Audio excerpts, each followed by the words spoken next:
Welcome to Mind Amendment, the podcast that dares to challenge the ways that we think about mental health, physical health, addiction, and healing. Happy Pride, y'all, and welcome to Mind Amendment. This month, we're honoring the strength, beauty, and brilliance of the LGBTQ plus community. Today, we're here kicking off our 4-part series, Healing in the Margins, with licensed therapist and founder of Hampton House and Healing in the Margins, Ashley Hampton. If you've ever felt like therapy wasn't built for you, this episode is your permission slip to reimagine what healing can look like. Let's dive in. Ashley Hampton, welcome to Mind Amendment, our first of 4-part series. So excited to have you here and for this month of Pride. Yes.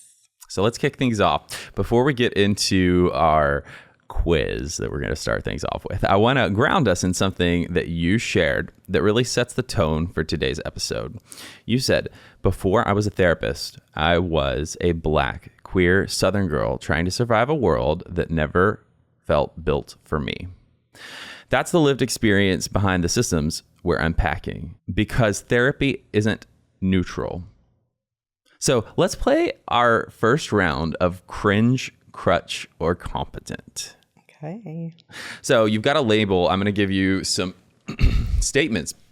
You've got to label whether they are cringe, crutch, or competent. What I mean by that is cringe, I think that is pretty easy explanatory. Crutch is, I would say, it's an excuse. Okay. Right? It's not a legitimate, it's lazy. Competent would be either through the lens of a professional assessing that the statement is informed and appropriate, or from the standpoint of the consumer as well. Okay. Either way. All right. Here we go.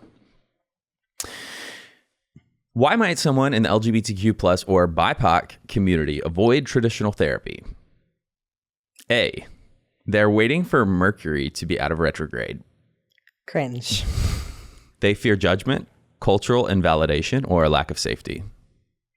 Competent. Yes. They'd rather just tell their friends and call it healing. I think crutch, but I kind of can see how some people would feel that way. But that's the safest choice. I want to dive into that so hard right now, but okay, D. They're holding out for a therapist who only takes Venmo and reads birth charts. Cringe.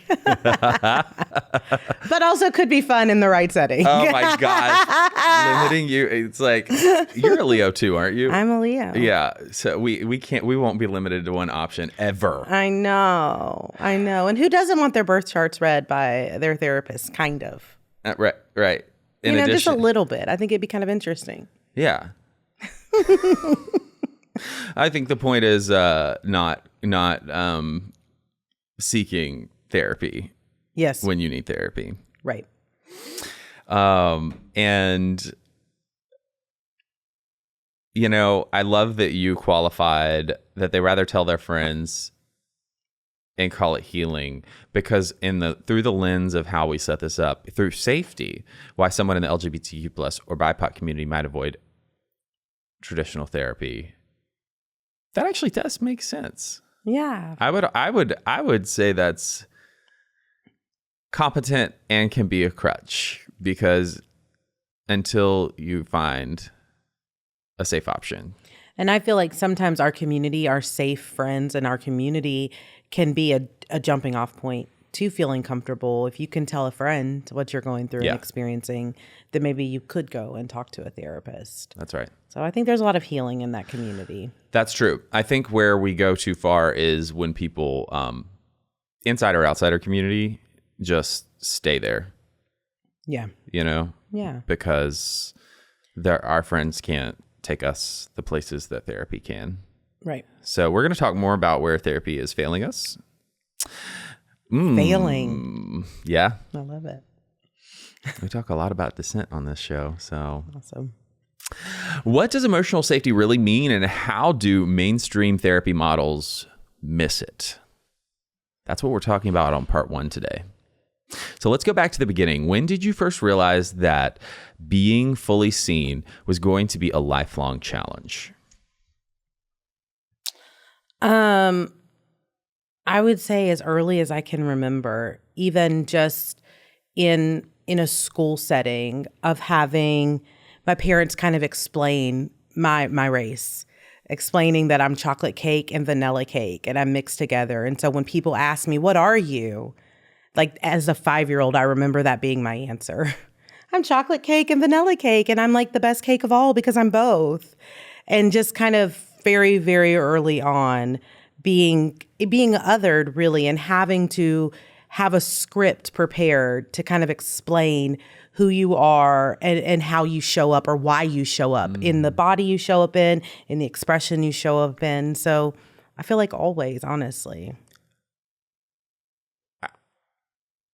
I'm trying to take myself to that scenario that you just talked about. Are you saying that your parents would have to explain this to adults as you were a child? My parents taught me how to explain it to adults as a child. So you're not always with your parents, right? You go to school, you go to after school activities, and it was not uncommon to be asked, what are you? What are you? I mean, my entire life.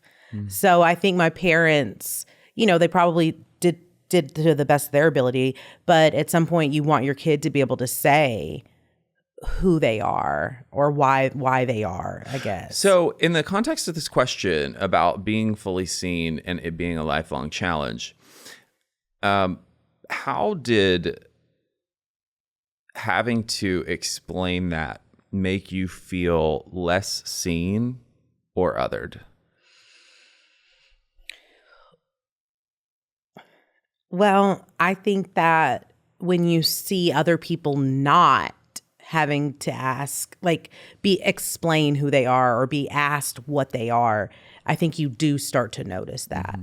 And there's two flips to that coin. Either you're like, oh my God, I'm different and I love it, which was me, thank God. Or, oh my God, I'm different and I just want to belong. So how do I shrink? How do I fit in? How do I move? And so I think that othering, starting that early, completely impacts how I moved in the world, the coping strategies I developed like as a 5-year-old probably, that have really impacted the entire course of my life, I would say. So I think that being othered really early changes who you are and how you move. Yeah. What were the messages, spoken or unspoken, you got growing up about emotions, identity, and belonging? Emotions, I'm a lot, you're a lot, right? You feel a lot, you do a lot, you're the most.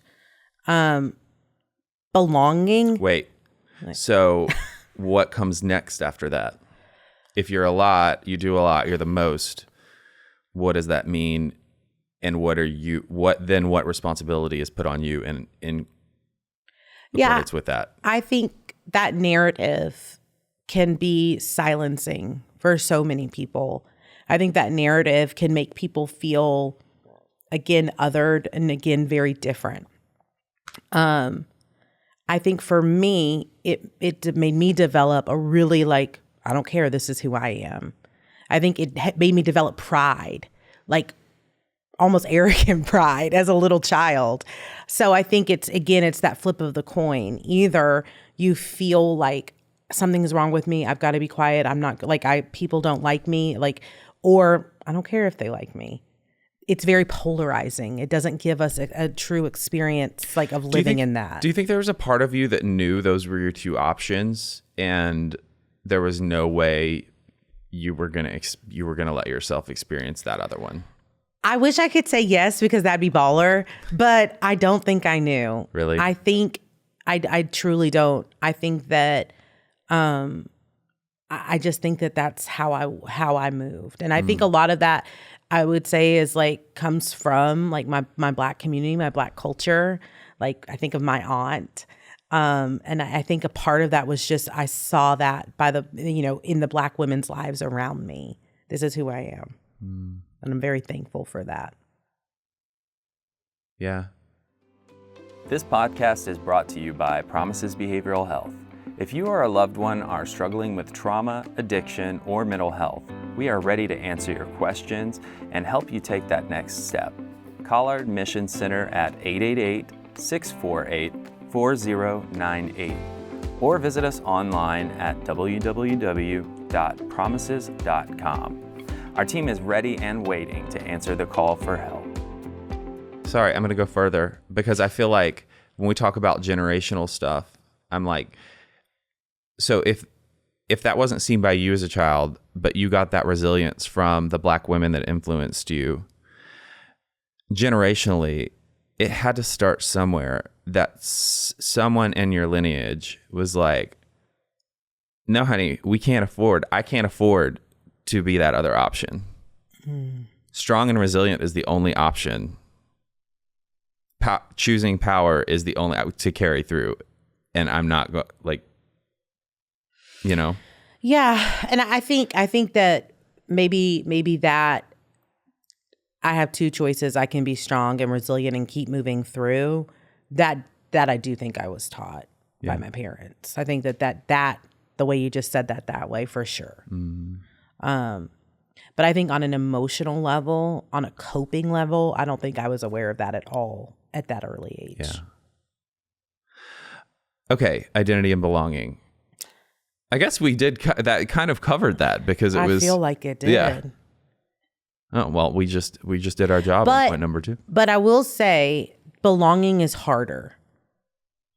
I feel like when you are rooted in your identity, you don't sway to each group that you're around because you are rooted. And so sense of belonging, I actually think, is harder. So, and I'm interested for you to speak on that for a second, because being the chocolate cake, the vanilla cake, and I love cake and I love both cakes, and I love your analogy because it makes me happy when I think about it, but I don't want to let's just give you the dignity of calling it what it is being part Black and part white. Right. And I've heard so many people speak on being fully from both communities, being polarized, that you're not enough either way. So when you talk about belonging, did you experience that? Even though your identity was, I am me, I'm fabulous, hear me roar, Yes. Yeah. I think so. I don't think that I felt very seen or accepted by either community. And I think that that's why that statement that I made that you referenced in the beginning, like, I am a Black woman from the South, I'm about to be 38. And that's like the first time I've publicly been able to feel confident and able to say that with no, that's actually who I am, how I identify, how I move, how I'm treated in the world. And so absolutely, I do think that when you are mixed, that is a huge struggle always. Yeah. Do you remember any, if it comes to mind, any examples of how that manifested for you in your life that made an impact on either side?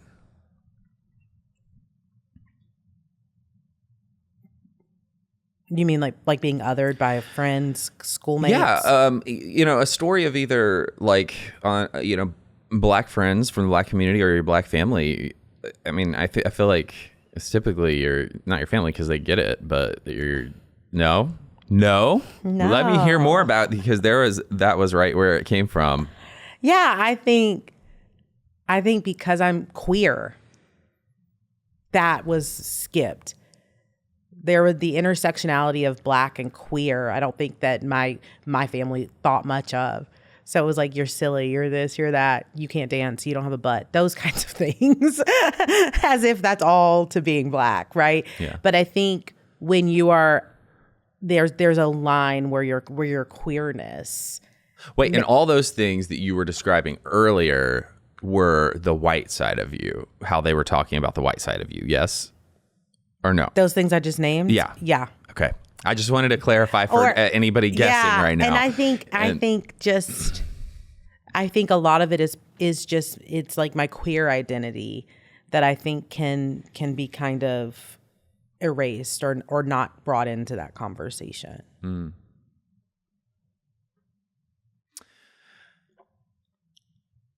What was missing in traditional therapy that made you want to build your own model? I did build my own model. I don't think I've heard that before. I love that. Thank you. Everything. I was missing. Professors like me were missing. Therapists like me were missing. And the idea and if they were missing, tell me what was represented. Well, we weren't represented. No, I know, but so I know what you are, but tell me what you were seeing. Yeah. So if we go back to the very beginning, therapy is created and founded, predominantly by really, really old white men. Yeah. And Black, brown, and queer folks were the test subjects for their modalities, for their models, for their interventions. And so we truly were not in the same orbit of people who could be teaching, educating, creating. And so when I think everything was missing, the humanness of who we are as people of color, as queer folks. And I think that there were people like all along the way. I think of Dr. Beverly Green. She's someone that was there from, what I feel like is like some of the beginning, and just how hard she had to work and her peers had to work for their research to be seen, for their voice to be heard, and to impact our care as Black people, as queer people. Yeah. So we're going to get more into your model. Is there anything when we talk about what was missing that inspired you? Is there anything else you want to speak on that, like, just the highlights, the high level stuff that you think of, the buzzwords that people aren't really aware of from that intersection of BIPOC and LGBTQ+? I think what was missing was safe spaces to learn for me. And what does that mean? Look like? So I was the darkest person in majority of the classes that I took in grad school. So when they're teaching on BIPOC mental health, they look to me to then become the teacher. That's insane. I'm paying for a master's degree and I am having a white woman teach me about cultural competency. That's insane. So when I say what's missing, I literally mean that. Let's say, okay, graduate, get my master's. I'm in an internship during that time. I am also the darkest person on the site. As you know, as we were kind of naming, I am myself wherever I go. That's a gift and a curse. I accept it though. So I would get feedback like, Ashley is a little unprofessional. That was feedback that I got as an intern from white women. And when I would say to them, hey, what does this mean? Crickets.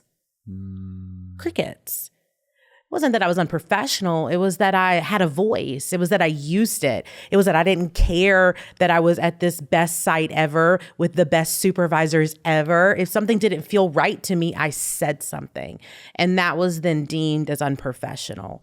So literally where I learned to become a therapist was harmful, was oppressive, and was not created for me, didn't support me, didn't amplify me in any way, shape, form, or fashion. Do you feel like that's still happening? Absolutely. Thank you for sharing that. You're welcome. For listeners who don't identify as LGBTQ+ or BIPOC, what is the cost to them when these voices are left out of the healing equation? I think that we are here. I think that when we're not learning from all people, like the true human experience, I think so much is left out. I think everything is missing. I think that when we silence voices of our community, it's harmful. We're missing so much. I feel like we're missing stories of courage. I think we're missing joy. I think we're missing fun. I think we're missing passion. I think we're just missing each other. Yeah. Most definitely. I thought I had one more question. We made it through part 1. Woohoo! On time. For those of you who don't know, that is quite a feat for me. So stick through with us. Y'all, next week is going to be amazing. This whole 4-part series, I'm so pumped for all of you to just be a part of this conversation with me and Ashley Hampton. Thank you, Ashley. Thank you, Patrick. That was part 1 of Healing in the Margins with Ashley Hampton. If something landed for you, share this episode, tag us at Mind Amendment, and help keep this Pride celebration centered on healing, truth, and joy. Don't forget to like, comment, and follow our show. We've got 3 more episodes coming this month, so stay tuned. And remember, you belong exactly as you are.